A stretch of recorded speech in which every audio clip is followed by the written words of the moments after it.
In 2022, 51% of people who earn more than $100,000 are reported living paycheck to paycheck.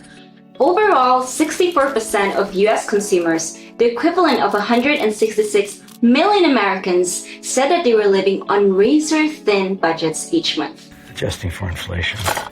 Welcome to my YouTube video!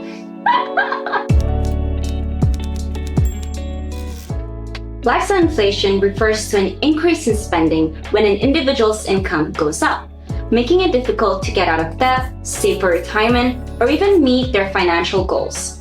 It's also what causes people to get in this constant cycle of money in, money out, where they have just enough money to get through the month. We're living paycheck to paycheck.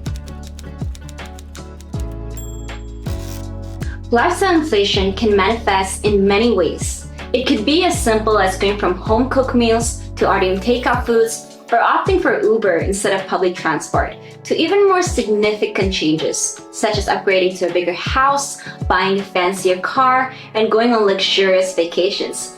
It all may seem harmless at first. After all, what good is money if it's not spent, right? All money is spending money. But these seemingly small upgrades, small rewards, and self-care purchases, No, this is self-care. especially if it's on inconsistent or singular income streams, can quickly spiral out of control and burn a hole in your pocket, leaving you feeling overwhelmed and stressed. That's stressing about money. Now, there are a few factors that motivates people to pursue lifestyle inflation. Number one being keeping up with the Kardashians. Oh my god. Baby, we have totally gone Kardashian. Now, it's human nature to want to keep up with others and be a part of a social group, especially when society is largely affected and manufactured by social trends from influential individuals. All right, I'll bow to social pressure, hey. Overall, there's nothing wrong with wanting to enjoy the same things as your friends or colleagues, but it does become a problem when you start to overspend just to fit in. It's essential to remember that regardless of what social media is showing, everyone's financial situation is different, and sometimes material goods are indicators of debt, not high financial status. Credit card debt, credit card debt. In other words, stop buying shit to impress people that you don't even like, because in reality, you've barely scratched the surface of what lies behind one's financial state. Another reason for lifestyle inflation is instant gratification. But I only like gratification when it's instant. The belief that one deserves to enjoy the fruits of their labor almost immediately. You do not know how to enjoy the fruits of your labor. Living in this digital era, we've become so accustomed to getting what we want within seconds with little to no friction. Research has shown that over 54% of Gen Z relates to emotional spending habits. This mentality can lead to impulse buying and overspending habits. This was a stupid impulse buy. When we prioritize short-term happiness over our long-term financial goals, we're more likely to make decisions that contribute to lifestyle inflation, such as getting that dopamine hit from buying the latest iPhone, or buying a new car to compensate for financial insecurity. When in truth, these purchases may not align with our financial goals and can leave us regretting spending that bulk of money in the first place. Deep regret. And that brings me to my next point.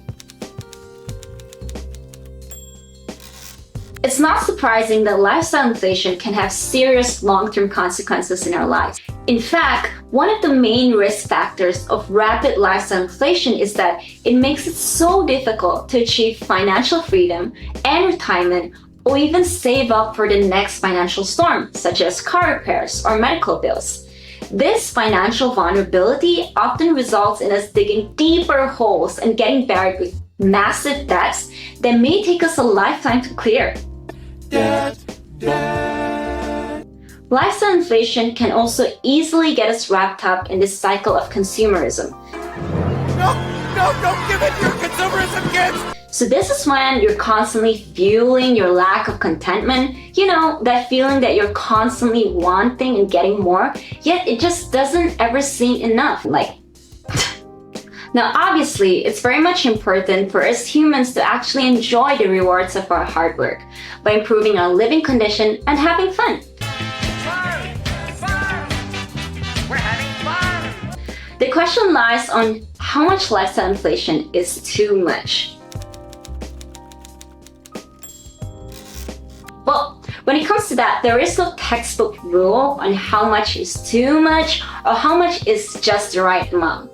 However, financial experts recommend keeping your lifestyle expenses at a manageable level. And as a rule of thumb, it's recommended to have no more than 10% gradual increase in lifestyle expenses every time you experience an income increase. With that, you can still indulge in some luxuries while keeping your spendings in check. There's no luxurious but super cheap hotel. More importantly, we must also recognize that having the ability to improve your living conditions is a privilege that many do not have. Factors such as systematic inequalities, lack of access to resources, and economic instability can make it super difficult or impossible for some individuals and communities to improve their living conditions. It's vital for people who are privileged enough to experience such improvements to acknowledge these standards and not take this opportunity for granted. Managing lifestyle inflation starts with being aware of your spending habits and values. Your awareness of awareness. That's it. Lifestyle inflation is something that every individual will inevitably go through at one point in their life, whether it's transitioning from a student, stepping up to the corporate world, Such a wonderful way to flex on you guys how rich I am now. or taking up family commitments. It's quite impossible to keep lifestyle inflation at bay. However, we can make it more sustainable and manageable for our future self. I'd be borrowing money from my future self. Knowing your true values in life will allow you to limit unnecessary expenses. So whenever you're tempted to make that next big purchase, ask yourself, is what I'm buying something that brings innate value in my life? Oof, this looks valuable. Obviously, everyone has different values, and the beauty is that we get to pick and choose where we want to spend our hard-earned money on. You spending money on food again? For example, while I very much value traveling, I do not value spending my good-earned money on designer items. So it would make much more sense for me to cut off or reduce expenses on trivial items that does not bring me value and instead spend it on things that actually do. Of course, this can only work by taking into account your overall budget, income, expenses, and financial goals. And this brings us to another important factor to note. Balance is key. Balance is key. And having a budget can be really useful as it acts as a benchmark indicator on expenses like lifestyle expenses, which will grant you more clarity in decision making. Clarity. Midlife clarity. All in all, do your best to be realistic and disciplined on where you spend your money, and be open to make adjustments as necessary. This is precious money that you have worked hard for, and though you may get the money back, it's your time and effort spent to earn that money that you can never get back.